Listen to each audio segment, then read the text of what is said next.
donde generalmente es una restauración del volumen. En las siguientes 8 horas, donde continuamos con la restauración del volumen y va mejorando el estado ácido-base. Las últimas 16 horas, que sería del primer día, que es la etapa 3, ya restauramos el líquido extracelular, intracelular, y el balance ácido-base debería estar corregido. Las últimas fases son las siguientes 24 horas, ya donde hay una corrección total del volumen y electrolitos, y las 2 al 14º día, donde vamos a reponer ese gasto calórico excesivo que ha tenido el paciente como consecuencia de haber estado deshidratado gravemente de agua más que todo, y los electrolitos acompañan al agua generalmente y producen movimiento de la misma. Entonces nosotros tenemos requerimientos de electrolitos. El sodio es el electrolito más importante que tenemos en el plasma, que aproximadamente está representado con 140 megequivalentes. Le sigue el potasio, pero en escasa cantidad, con 4 megequivalentes, y el cloro, que son 104 megequivalentes. O sea, tanto el sodio como el cloro generalmente andan combinados como cloruro de sodio o como sal, ¿no?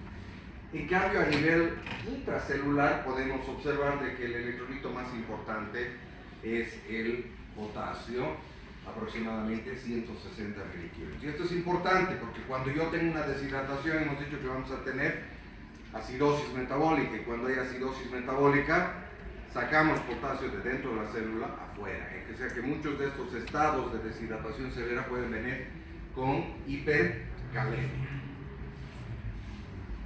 Habíamos dicho de que la deshidratación puede ser de 3 tipos, y generalmente está en función al sodio. Cuando una deshidratación mantiene un sodio entre 135 y 145 es una deshidratación isotónica. Si está menos de 135 es hipotónica, y si está mayor a 145 y es una deshidratación hipertónica. Clínicamente, si se dan cuenta, hay una diferencia.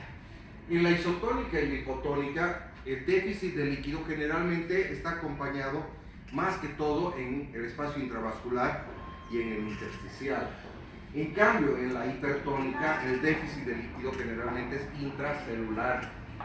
Por tanto, si se dan cuenta, en la isotónica y la hipotónica, una deshidratación grave, vamos a ver cambios hemodinámicos importantes, como hasta hipotensión, taquicardia, mucosas secas, etc. En cambio, en la hipertónica tal vez no veamos cambios hemodinámicos tan importantes, pero sin embargo el paciente está muy deshidratado, ¿no?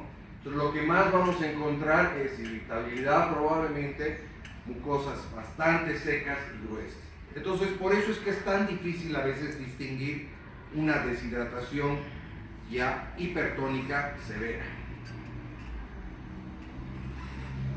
Bueno, habíamos hablado de los requerimientos de líquidos, ¿no? Pero también tenemos requerimientos de electrolitos. Y es lo mismo que los requerimientos de líquidos, necesitamos un requerimiento diario. Vamos a calcular el déficit y las pérdidas concurrentes. Pérdidas inadvertidas como la transpiración un día de calor como este, ¿no? O pueden ser urinarias en algunos casos, o fecales también, a través de la diarrea. Por eso que cuando hidratamos, no hidratamos por vía oral solo con agua, sino necesitamos reponer. Toda la sumatoria de esto se le debería reponer al paciente en 24 horas. En esta tabla, al igual que en la tabla de Holiday-Segar que hablamos el día de ayer, nos muestra que el requerimiento de sodio, hablando en 1000 equivalentes, es 3 megequivalentes por kilo por día. El potasio es 2000 equivalentes por kilo por día, y el cloro es 5000 equivalentes por kilo por día. Como el sodio y el potasio no pueden entrar solos, requieren cloro, cloruro de potasio y cloruro de sodio. O sea que no tengo que preocuparme tanto de cuánto cloro voy a dar, pero sí debo preocuparme y tienen que acordarse cuánto sodio y cuánto potasio es el mantenimiento. 3 y 2. Se puede calcular por metro cuadrado, pero no vale la pena confundirlos. Piensen siempre en kilopeso, es la mejor manera. En algún determinado momento, como por ejemplo en la hipotónica, ¿no? Podría haber un déficit de electrolitos, ¿sí? Este déficit de electrolitos lo calculamos con esta fórmula. Puede servir para el sodio o para el potasio. El sodio ideal, que en este caso el mínimo sodio ideal, que sería 135, menos el sodio real que he medido, por ejemplo, si fuera 125. Entonces sería la diferencia 10 y lo multiplico por el volumen de distribución. ¿Y cuál es ese volumen de distribución? Es el peso por 0,6.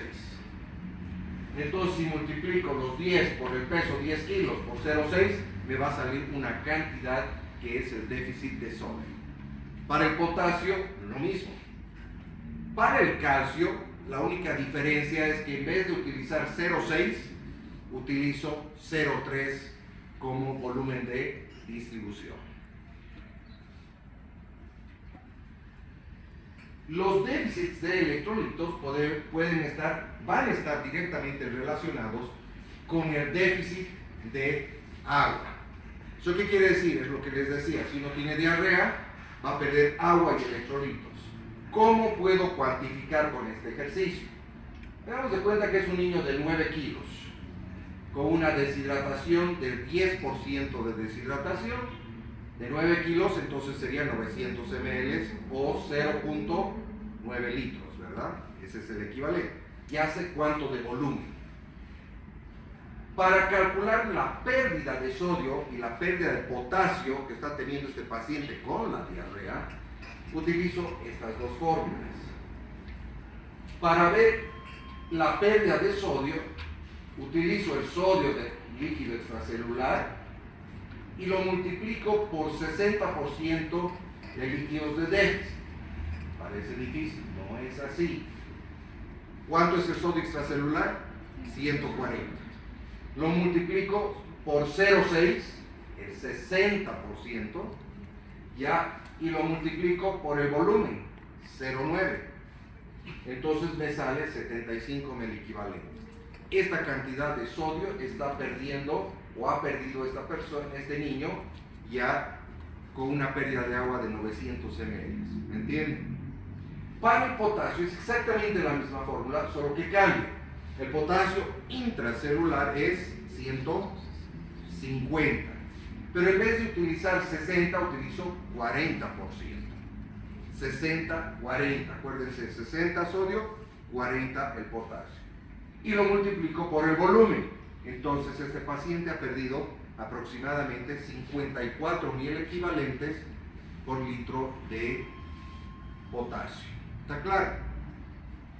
Esta fórmula funciona para las deshidrataciones isotónicas y las hipotónicas.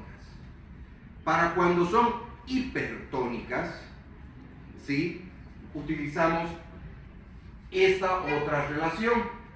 Es la misma fórmula, solo que en vez de 60 utilizamos 75 y en vez de 40 utilizamos 25. ¿Está claro? Para ustedes está claro, para los que no han venido no tanto. Entonces, para la hipertónica 75 y 25, para la isotónica y la hipotónica 60, 40. Hablemos de algunas alteraciones. La hiponatremia. La hiponatremia es muy frecuente en nuestro medio. ¿Por qué? Por ejemplo, a las madres les gusta hidratar ¿con qué? Con agüita de canela, con matecito de manzanilla, ¿sí?, o pura agua. Entonces tendremos mucha tendencia a darles demasiada agua y cero electrolitos. Cuando yo veo un paciente que tiene un sodio menos de 130 y está hiponatrémico, la primera pregunta que me hago es ¿qué tipo? ¿Será real, dilucional o ficticio? Real quiere decir que está perdiendo por algún lado, heces, transpiración, etc. ¿Será dilucional? Quiere decir que hay aumento del agua corporal total. Por ejemplo, una persona que puede tener polidipsia psicógena, está tomando agua todo el rato, 2, 3, 4, 5 litros, va a diluir su sangre. O será ficticia, que quiere decir que hay otra cosa que está elevada en la sangre que parecería que el sodio ha bajado. Las causas más frecuentes, la diabetes, por ejemplo. Cuando hay diabetes, hay hiperglicemia, y por cada 100 miligramos que sube, por ejemplo, la glicemia, baja el sodio 1.6. Pero es ficticia, no es real. Puede ser la hiperlipidemia, puede ser la hiperproteinemia, o si utilizo el manitol. ¿Para qué sirve el manitol? Es un diurético osmótico que utilizo en pacientes que pueden tener hipertensión endocraniana. Entonces tengo que tener evidente que por ahí su sodio va a bajar. Este es el algoritmo recomendado, digamos, por la Sociedad Española de Pediatría, que me parece muy bonito, ¿no? En que ve el paciente con hiponatremia. ¿Qué es lo primero que tengo que saber? El agua corporal total. ¿Cuánto de agua tiene esta persona? ¿Qué es lo siguiente que tengo que saber? Sodio urinario. ¿Por qué? Porque quiero saber si está perdiendo sodio por la orina. Paralelamente, entonces, una vez que he calculado el agua corporal total, si el agua corporal total está incrementado, y el sodio urinario está aumentado, muy probable que sea insuficiencia renal. Si el agua corporal total está aumentada, o sea, está reteniendo líquido, y el sodio urinario está bajo, es muy probable que sea una insuficiencia cardíaca congestiva, o en algunos casos podría ser una secreción inadecuada, una insuficiencia de la hormona antidiurética. ¿Qué es lo que hago en estos casos? Restringo agua, sodio, y puedo darle un diurético. Como lo que está pasando es que hay un exceso de agua libre, de volumen. Si el agua corporal total está normal, o sea, no tiene ni exceso, o está normal, o un poquito elevada, miro el sodio urinario, puede que esté elevado o disminuido, podría sospechar del síndrome de secreción inadecuada de hormona antidiurética. Algunas lesiones cerebrales, una neumonía, incluso muchas veces, pueden hacerte secretar esta hormona, y como consecuencia retienes líquido, ¿no? En este caso, para que se corrija el sodio, lo único que hago es restringir agua. Si el agua corporal total está disminuido, como por ejemplo una diarrea, y el sodio urinario está disminuido, quiere decir que estoy perdiendo en algún lado. Estoy perdiendo en el tracto gastrointestinal, en la piel, o la fibrosis quística, por ejemplo, que es una enfermedad de que pierdo alto sodio por la piel. Si el sodio urinario está aumentado, quiere decir que estoy perdiendo tal vez por los riñones. Entonces, en ese caso, se repone agua y se repone sodio. Es el único momento en que le doy sodio. Entonces, fíjense cómo la hipernatremia no siempre requiere grandes cantidades de sodio para corregirlo, sino simplemente saber cuál es el problema. La hiponatremia, que ya va a depender mucho la gravedad de la edad, cuán rápido se ha instalado y el nivel del sodio. Si es muy profundo, digamos menos de 115, puedes tener convulsiones, letargia, hasta coma. Entonces, en esos casos tengo que poner el sodio rápido, subirlo de 115 por lo menos hasta 125. Entonces ahí le doy solución hipertónica al 3%. Subo rápido y después ya corrijo lentamente de acuerdo al tipo de deshidratación que tengo. Puede tener síntomas como anorexia, náuseas, vómitos, debilidad, reflejos osteotendinosos pueden estar disminuidos y calambres.